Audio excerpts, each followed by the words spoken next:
네, 제가 오늘 말씀을 봉독하도록 하겠습니다. 오늘 우리에게 주신 하나님 말씀은 요한복음 21장 14절에서 17절의 말씀입니다. 세 번역으로 봉독하겠습니다. 이것은 예수께서 죽은 자 가운데서 살아나신 후에 세 번째로 제자들에게 나타나신 것이라. 그들이 조반 먹은 후에 예수께서 시몬 베드로에게 이르시되 요한의 아들 시몬아 내가 이 사람들보다 나를 더 사랑하느냐 하시니 이르되 주님 그러하나이다.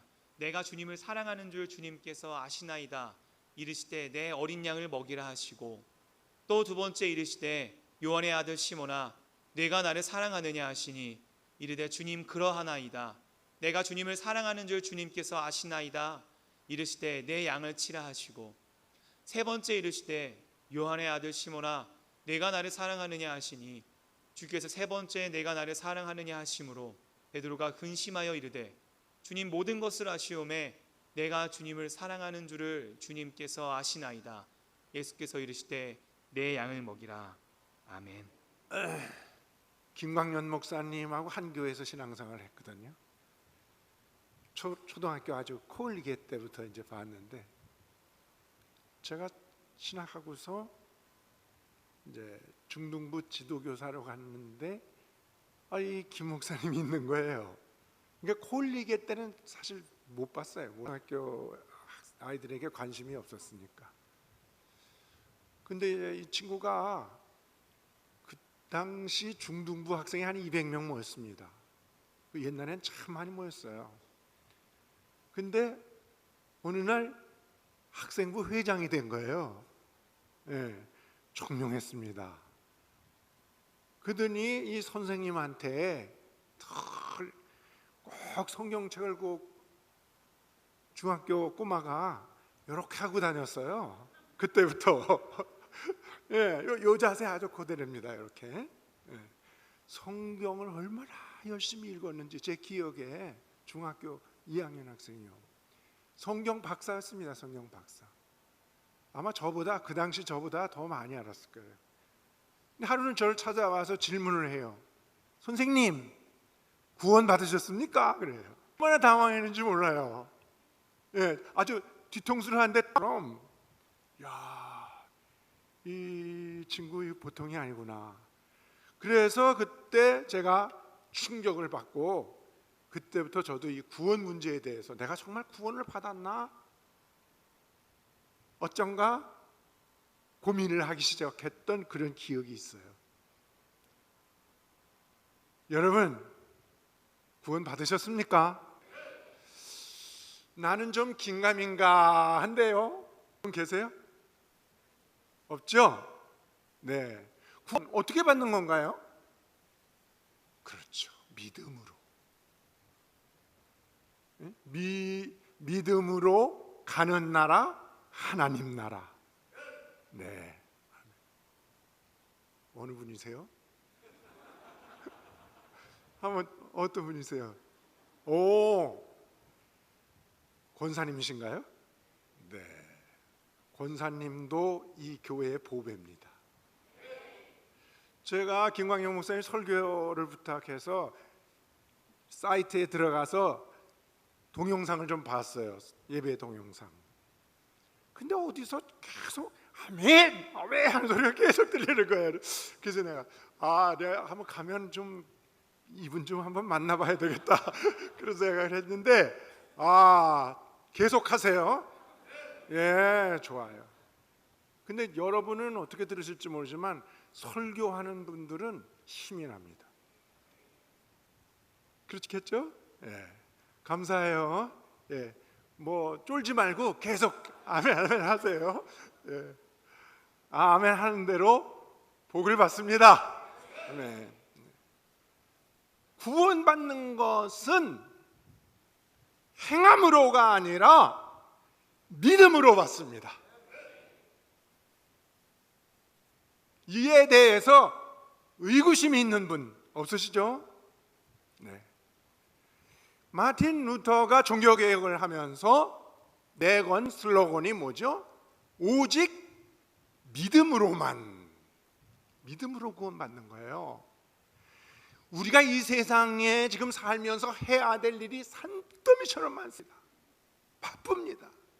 이것도 해야 되고 저것도 해야 되고 문제가 산적하게 쌓여 있습니다. 그 중에서 여러분 꼭 우선적으로 해결해야 될 문제가 뭐죠? 구원의 확신입니다. 하늘나라 가는 천국행 티켓을 내가 품고 사느냐 안 사느냐, 여기에 대해서 우리의 미래가 결정적으로 갈릴 때가 옵니다. 그러니까 아무리 돈을 많이 벌고 아무리 학문적으로 성공을 하고 아무리 내 소원을 이루었다고 해도 구원의 문제가 해결되지 않은 상태라면 그 사람은 가장 불쌍한 자가 되고 말 것입니다.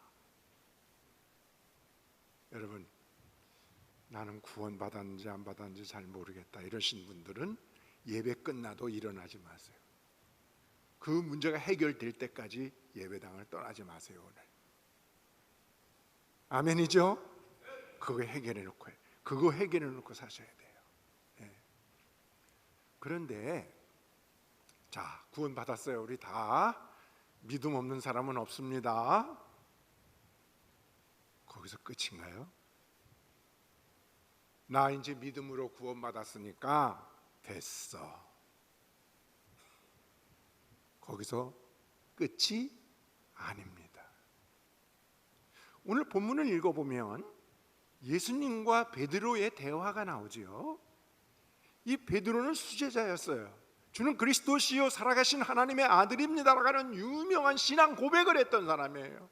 오늘 우리처럼 주님을 사랑합니다, 주님을 믿습니다 고백했던 사람이에요.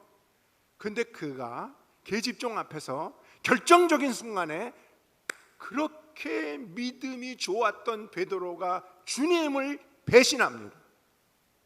한 번, 두 번, 세 번. 나는 저 사람을 모릅니다. 맹세하며 부인했다고 그랬어요. 성경에 보면은. 여러분, 그랬던 베드로가 결국에는 예수님께서 십자가에 달려 돌아가실 때 예수님을 버리고 자기 고향으로 낙향을 했지요. 그리고 옛날에 잡아왔던 고기 잡는 어부의 직업으로 돌아갑니다. 예수님은 그를 그대로 내버려 두지 아니하시고 부활 후 베드로를 찾아오셨습니다. 찾아오셔서 베드로에게 말씀합니다. 네가 나를 사랑하느냐? 너 나 사랑해? 베드로가 처음에 그 질문을 받고 당황했을 거예요. 왜? 내가 3번씩이나 부인했던 주님인데, 내가 3번씩이나 모른다고 했던 그 주님이 나에게 오늘 나타나셔서 네가 나를 사랑하냐고 물었을 때 얼마나 당황했을까요?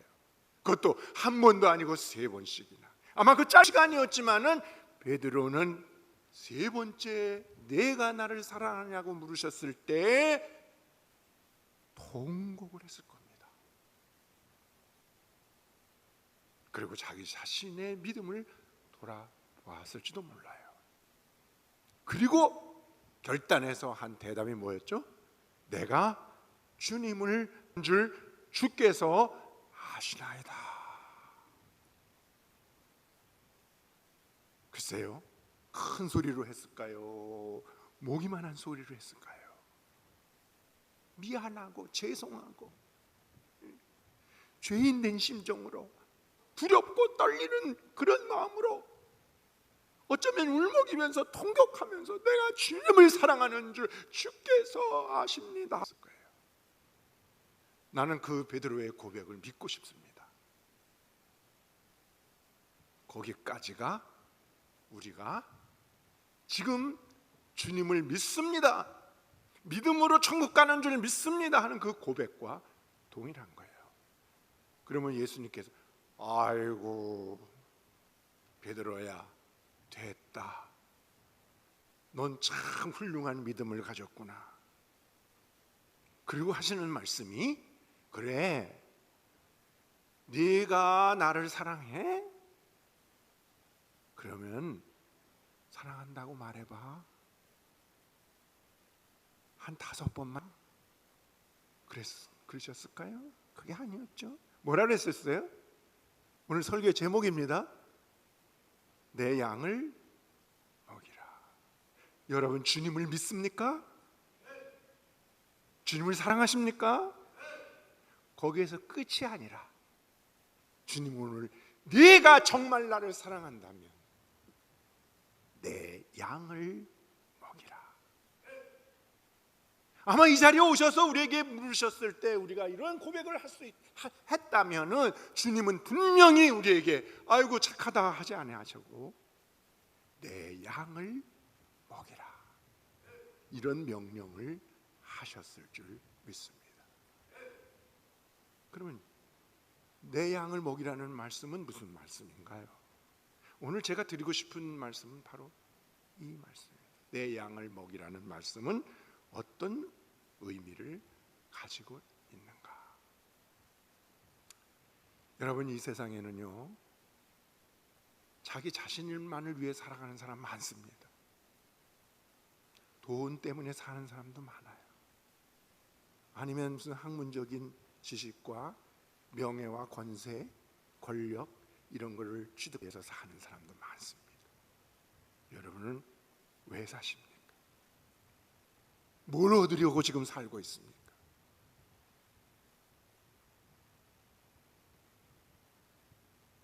대답하셨죠? 속으로? 한 번만 더 질문하면 여러분 내 사랑하는 남편을 위해서 내가 살아요 지금. 그런 대답하실 수 있습니까? 장로님이시죠?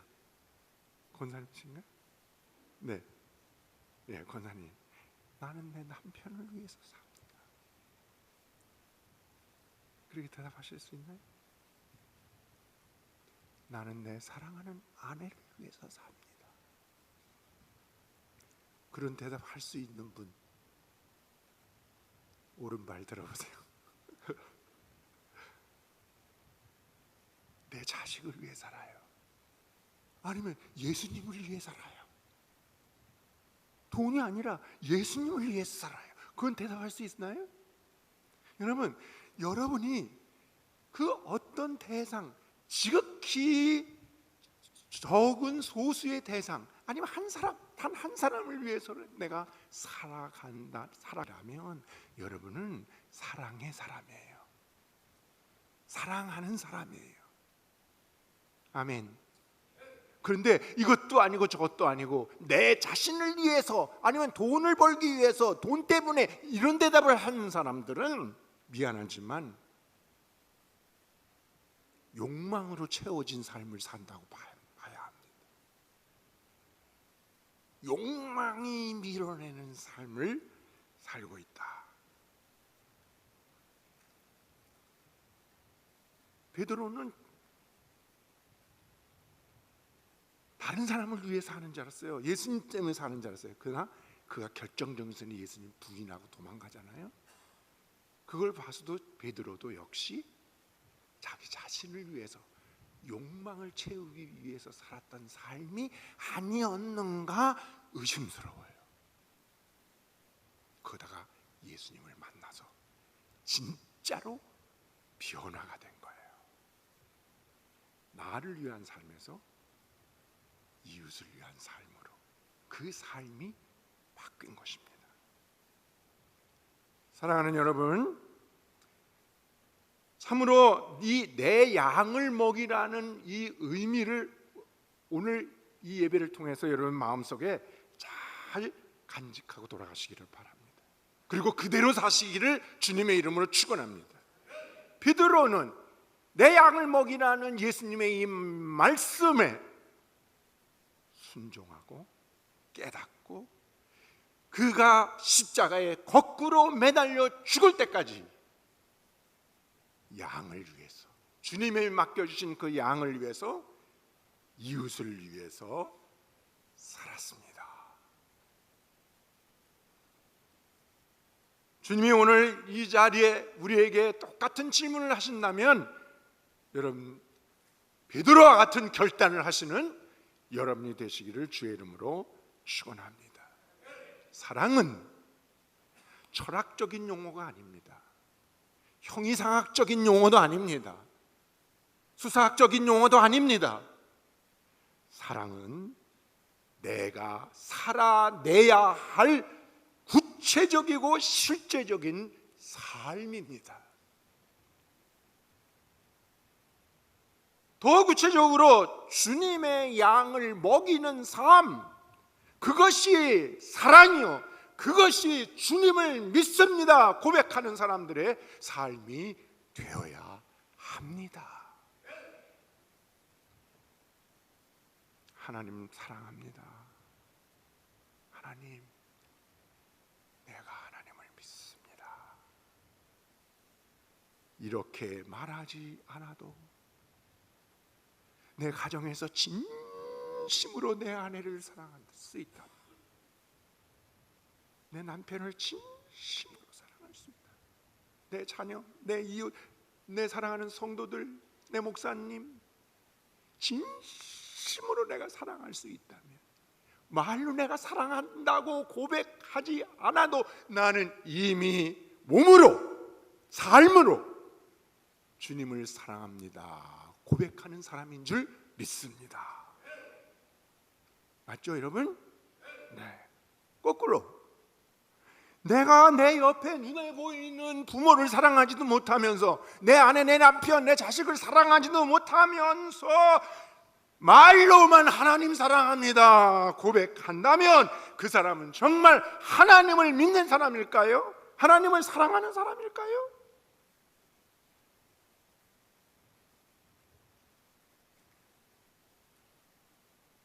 내가 구태여 말로 표현을 하지 않아도 하나님이 내게 부탁하신 그 일을 내가 실천하며 살고 있으면 그것은 곧 하나님을 사랑하는 자고 하나님을 믿는 사람이라고 할 수 있습니다.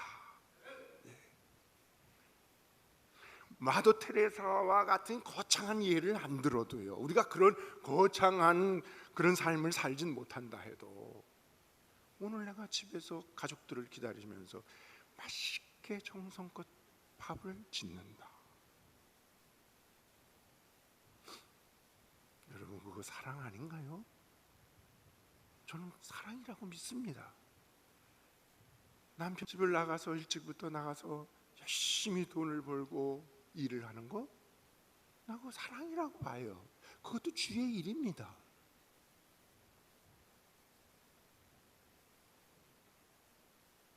job이라는 단어 아시죠? job, job, 직업. 이 말은 영국의 산업혁명 이후에 생겨난 말이에요. 생겨진 단어입니다. 사전을 찾아보면 돈을 벌기 위해 하는 일, 이렇게 나옵니다. job을 가졌다, 돈을 벌기 위해 직업을 가졌다, 이렇게 해석할 수가 있겠죠. 근데 이 산업혁명 이전에는 job이라는 단어가 없었어요. 무슨 단어를 썼냐면 beruf이라는 단어를 썼습니다. beruf. 우리 젊은이들은 혹시 아실는지 모르겠어요. 그 beruf의 사전적인 단어는 사랑하는 사람을 위해서 하는 일입니다.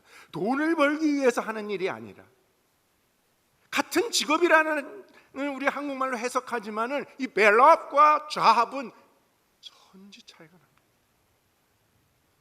우리 믿는 성도들의 하나님을 사랑합니다 라고 고백하는 사람들은 내 삶을 통해서 하는 모든 일이 job이 아니라 beruf이라고 하는 삶을 통해서 하나님을 사랑한다는 고백을 해야 하는 것이죠. 그러니까 여러분, 이제부터 열심히 돈 버실 때 아이고 힘들다, 돈을 벌어야 하라, 이런 생각하지 마시고요. 가사 일을 하실 때, 밥할 때, 빨래할 때, 이런 거 이거 거룩한 일이에요. 사실 따지고 보면 사랑하는 사람을 위해서 하는 거잖아요. 직장에 나가서 열심히 일하는 거, 공부 열심히 하는 거 다 하나 사랑하는 사람을 위해서 하는 것이잖아요. 아멘. 네. 신성하고 거룩한 하나님의 일입니다. 그 일을 하나님이 우리에게 내 양을 먹이라는 말씀을 우리가 순종하는 행위입니다. 이거 우리가 기억해야 돼요. 그런 의미에서 사랑이라고 하는, 믿음이라고 하는 단어는 언어가 아니라, 단순한 감정이 아니라 내가 살아내야 할 실천적인 삶의 덕목이라고 하는 것을 여러분 꼭 기억하시기를 바랍니다. 내 양을 먹이라는 주님의 명령을 따라서 이웃을 사랑하는 삶, 실천해 내는 삶, 그것이 사랑이라는 것이죠. 주님은 베드로에게 그것을 말씀하고 있는 거예요. 한국 교회가 잘하는 게 한 가지 있죠. 입으로 고백하는 거. 하나님 사랑합니다. 하나님 믿습니다. 아마 너무너무 잘하는 것 중에 하나일 거예요. 그러나 죄송하지만 사랑은 입으로만 고백하는 건 아닙니다. 몸으로 고백하는 단어입니다. 16세기 종교개혁이 한창일 때 마틴 루터의 제자 중에 토마스 닌처라는 사람이 있었어요. 아주 열렬한 제자였습니다. 루터의 제자였었어요. 루터가 종교개혁을 할 때 그 로마 캐톨릭이 부패했잖아요. 면죄부를 팔고. 여러분 그거 아십니까? 그 루터라는 영화에 보면 그런 게 나오죠. 신부가 성도들 앞에 설교할 때 촛불을 하나, 대형 촛불 하나 켜놓습니다. 그리고 거기다가 자기 손을 갖다 대요, 이렇게. 그럼 이게 어떻게 되겠어요? 타요. 지글지글 탑니다, 이 손이. 그러면 이 회중에서 비명이 나옵니다. 그때 신부가 설교하는 거예요. 여러분, 이 100만 원짜리 면죄부를 사지 않으면 여러분이 이런 지옥불에 떨어져서 온 몸이 타들어갈 것입니다. 그러면 성도들이 너도 나도 100만 원짜리 1000만 원짜리 면죄부를 사는 거예요. 그때 마틴 루터가 오직 믿음으로만, 솔라 피데, 오직 믿음으로만 구원을 받을 수 있습니다 하고 부르짖었던 거 아니겠어요? 토마스 민처가 이 루터에게 뭐라고 했냐면은, 나는 당신의 종교개혁을 반대합니다. 그래서 제자가. 왜냐? 100년, 200년, 300년의 세월이 흘러가면 이 땅의 모든 크리스찬들의 삶은 사라지고 오직 그들의 입만 살아남게 될 것이다. 그래서 나는 반대합니다.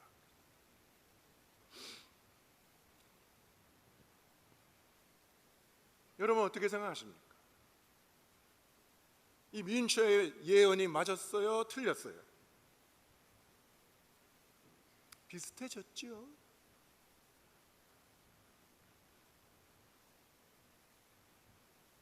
오늘 한국 교회의 최대의 취약점이 뭐라고 생각하십니까, 여러분?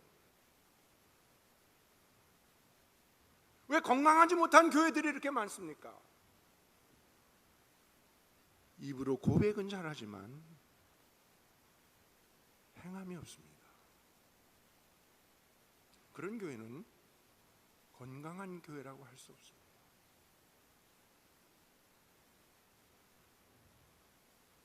사랑하는 성도 여러분, 우리 교회에, 제가 다니는 영등포 중앙교회에 권사님 한 분이 계신데 얼마 전에 암으로 세상을 떠나셨습니다. 젊은 권사님이신데 그분이 세상을 떠나기 3일 전에 저한테 카톡으로 문자를 보내왔어요. 제가 44년을 목회하다가 지난 4월 달에 은퇴했는데요, 22년 딱 절반을 기관에 있었습니다. 본부에서 12년, 청소년 선도회에서 10년. 이 청소년 선도회는 전국에 있는 소년원 아이들을 돌보는 일이에요.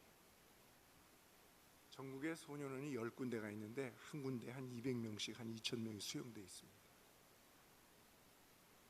이 권사님이 그 극한의 고통 속에서 저한테 문자를 보낸 거예요. 아마 제가 생각하기에는 그 문자 보낼 힘이 있었을까? 목사님,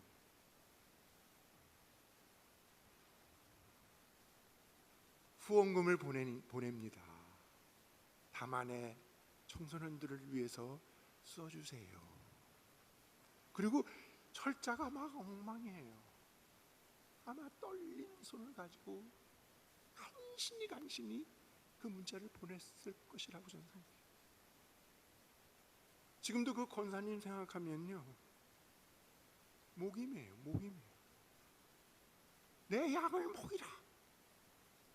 그 권사님이 숨을 다해가면서 있는 힘을 다해서 하나님 사랑합니다, 하나님 믿습니다 하지는 않았어도 그 행위 한 가지로 이미 그런 몸으로 삶으로 하나님 사랑, 하나님을 믿음을 표현한 것이 아니겠습니까, 여러분?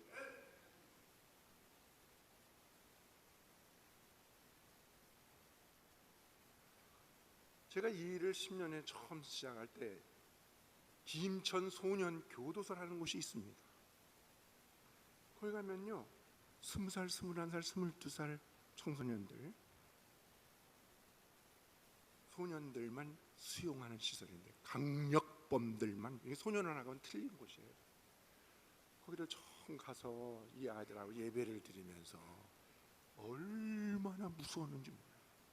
몸에 뭐 칼자국, 뭐 눈을 한번 싹 이렇게 뜨면요, 차마 제가 눈을 마주치지 못해요. 그 정도로 살벌한 분위기 속에서 예배를 처음에는 그렇게 드렸어요. 그다 안 되겠다 싶어가지고 내가 이 아이들을 정말 몸으로 내가 사랑해야 되겠다, 그런 생각을 가지고 하나님께서 지혜를 주셨는데, 예배 드리기 전과 끝나고 나서 제가 했던 일이 있어요. 그 뭐냐면 아이들 한 사람 한 사람을 안아줬어요. 뜨겁게. 근데 여러분, 놀라지 마세요. 열에 9은 울어요. 안아주면 울어요. 목사님, 누가 날 이렇게 안아준 거 처음이에요. 되게 그런 그 소년원에 있는 아이들도 그렇지만요, 결손 가정의 아이들이 대부분입니다. 사랑을 받지 못했어요.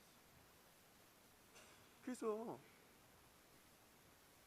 의붓 아버지가 이렇게 그러면 매를 맞고 가출하고, 나오면 돈이 떨어지면 성매매하고, 그래서 붙잡혀서 지하철 가는 거 공짜로 타다가 빵 같은 거 훔쳐먹다 들어오고, 이런 애들이 대부분입니다. 제가 매일 소년원에 출근을 했어요. 점심시간에, 면회시간에 매일 했어요. 아이들 생일을 기억해서 케이크를 사가지고 가서 아이들 촛불을 켜줍니다. 촛불도 켜지 못하게 해요. 켰다고 가상하고 제가 노래를 불러줘요. 햇빛보다 찬란히, 샘물보다 드맑게, 온누리 곱게. 그 생일 노래 여러분 아시는지 모르겠죠. 그러면요, 거의 다 이 학생들이 웁니다. 누구한테 이렇게 생일 축하를 받아본 게 처음이라는 거예요.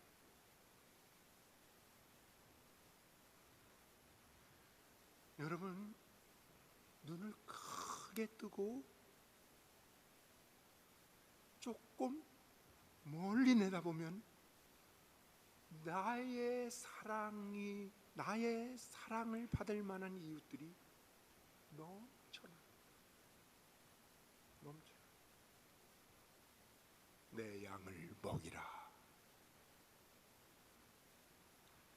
우리 예수 믿는 사람들은 너무 나 중심의 안주해서는 안 됩니다.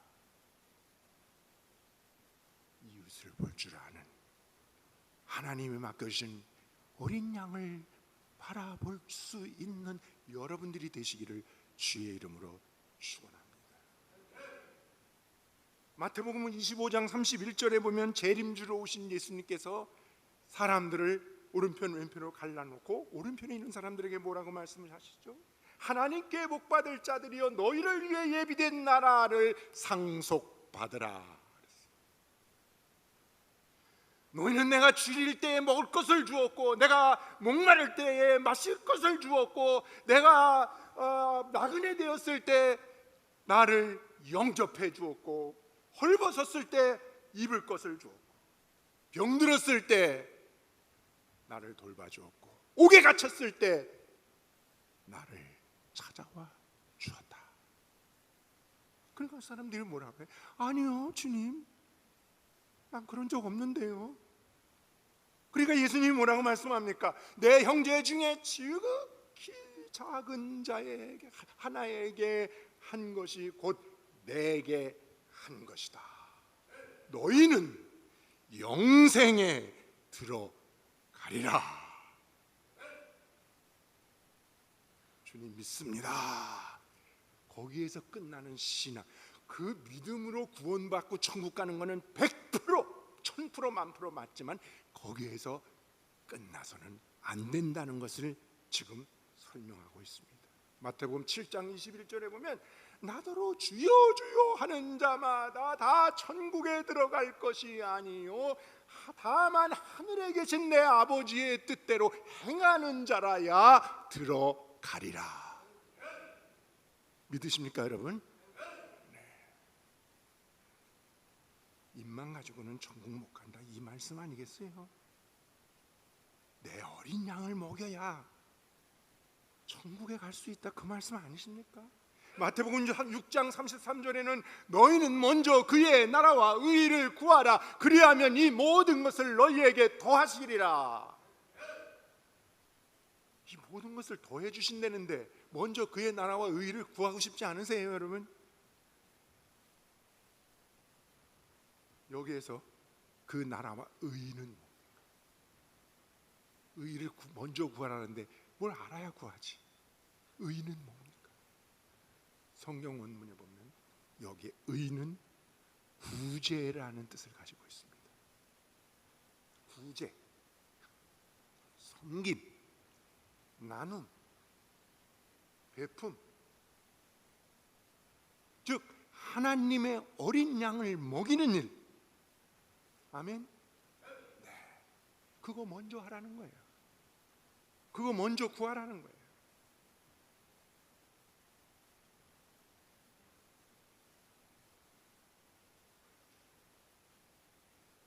아까 2부 예배에서 국회의원 한 분을 만났어요. 깜짝 놀랐어요.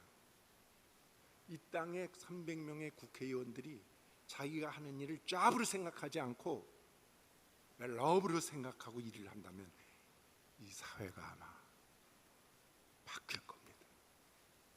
저는 그렇게 믿습니다. 네. 많이 봤죠? 정리하겠습니다. 사랑하는 성도 여러분, 여러분은 정말 하나님 믿으시나요? 하나님 사랑하시나요? 됐어요. 근데 거기서만 끝나지 말고요, 예수님께서 부탁하시는 내 양을 먹이라는 일을 실천했으면 좋겠어요. 테레사처럼 너무 거창한 거 말고요, 오늘부터라도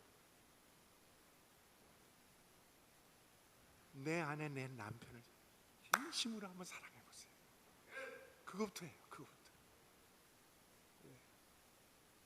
남편 사랑하는 게 하나님의 양을 먹이는 일이에요.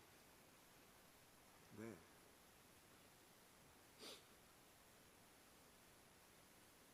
내 양을 먹이라. 이 말씀을 여러분 귓가에 이제 계속 좀 맴돌게 되기를 바랍니다. 외면하지 말고요, 귀 닫지 말고 귀 열어놓고, 예? 지극히 작은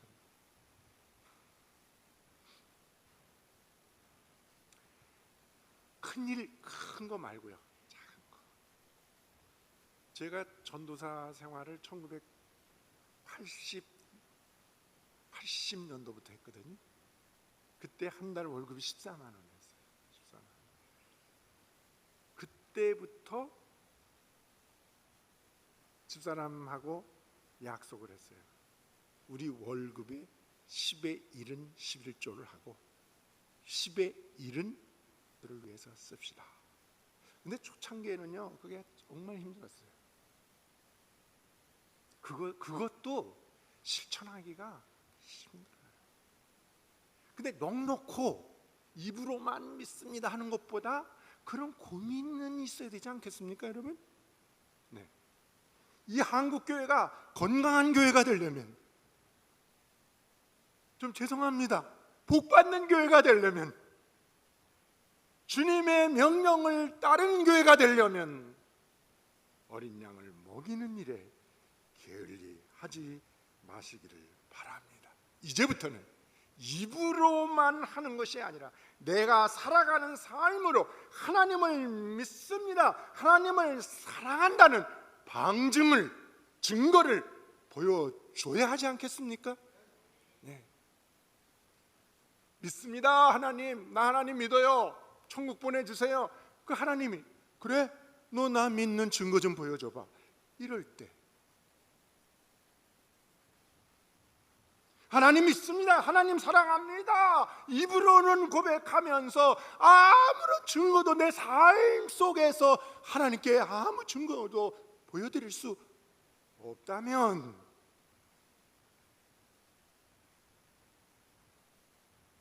우리의 믿음은 신기루입니다. 신기루. 좀 더 심한 말을 하고 싶지만 제가 참고, 신기루. 신기루가 뭐죠? 있는 것 같은데 45분 없어요. 그게 신기루죠.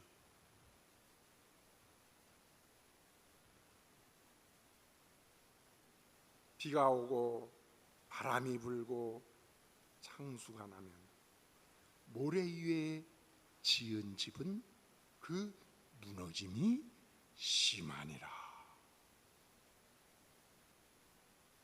입으로만 고백하는 신앙은 모래 위에 짓는 집과도 같습니다. 여러분, 내 삶으로, 삶 속에서 실천하는 신앙 고백이 있으시기를 축원합니다. 그런 분들은 반석 위에 집을 짓는 것과 같습니다.